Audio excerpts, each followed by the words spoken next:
I think there's so many reasons that motivated me to tell this story and to bring it to the screen. Not only is it like a lovely, beautiful book written by Benjamin Alida Sainz, but it explores so many themes that I am passionate about exploring in my own work, in my own writing, that it felt like a perfect mirror to the stories that I want to tell.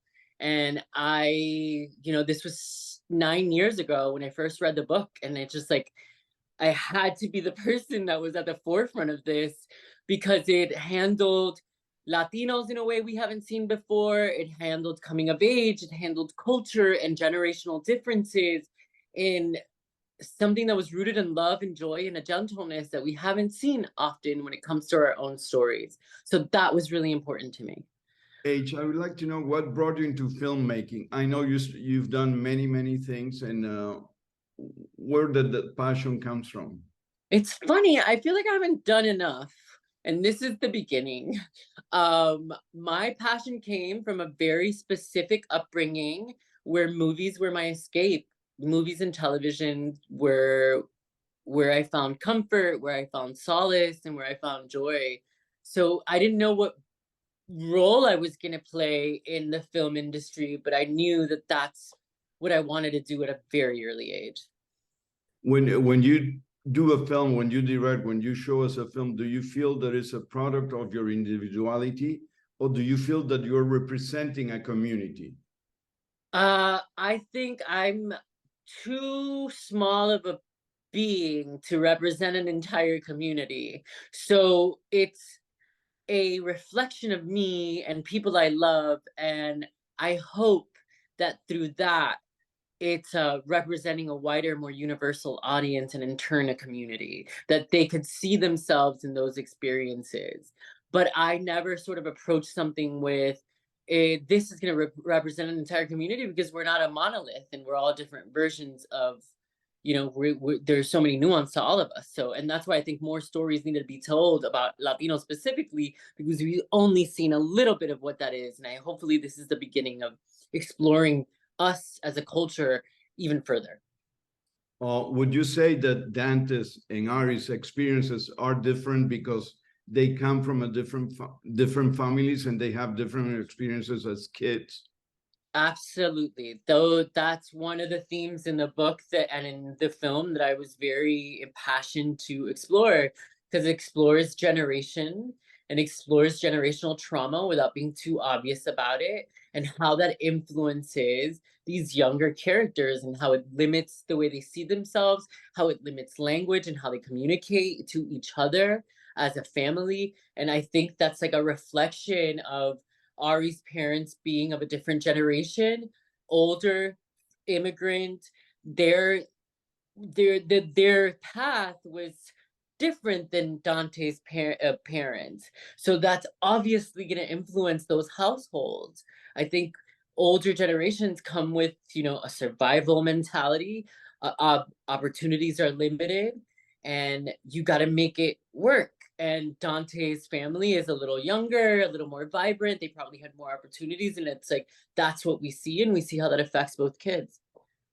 How important, H, how important is it for you to transcend with your films, transcend, to create a dialogue, to create a conflict?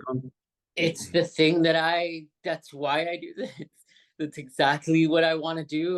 What I want to do with all of my work, with whatever I have my imprint on. I want people to start a dialogue. I want us to talk about how much we need to tell each other we love each other. And sometimes we take those things for granted. And I think this film does a perfect job of, affirming that we need to use our voices. So yes, I hope that this transcends because its universal theme is love.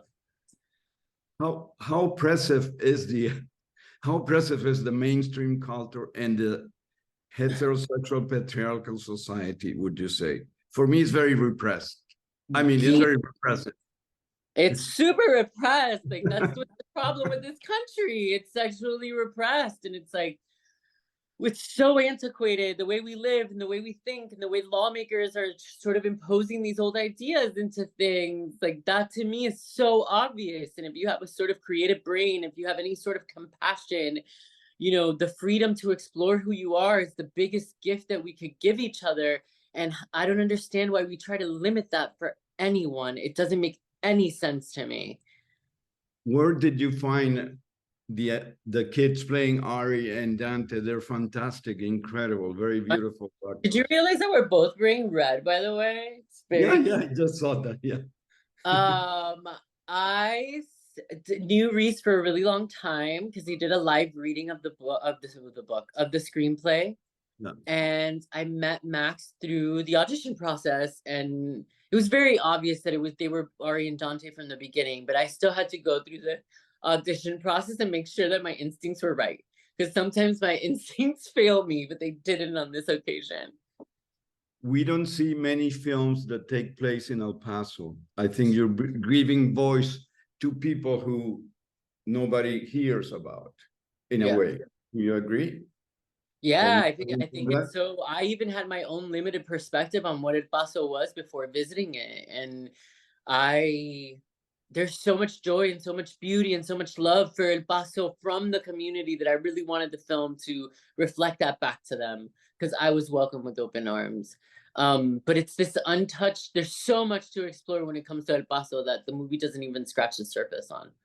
Wonderful. Listen, I love the film. It was beautiful. I watched it last night with my husband. It was very beautiful. We I loved could love the film. Thank you for your thoughtful questions. They it. weren't like everybody else's. Also, I identify with Dante. You I do? Yeah, because I was more out. I was not like Ari. I was more like Dante. You know, more That's confident in a way. good for you. Yeah, Good for you now. And I'm happy that you and your husband had the opportunity to watch it. beautiful. Take care. You look great. Gracias. Besito, cuídate. Estás muy guapa, ¿eh? Chao. Gracias, Erro.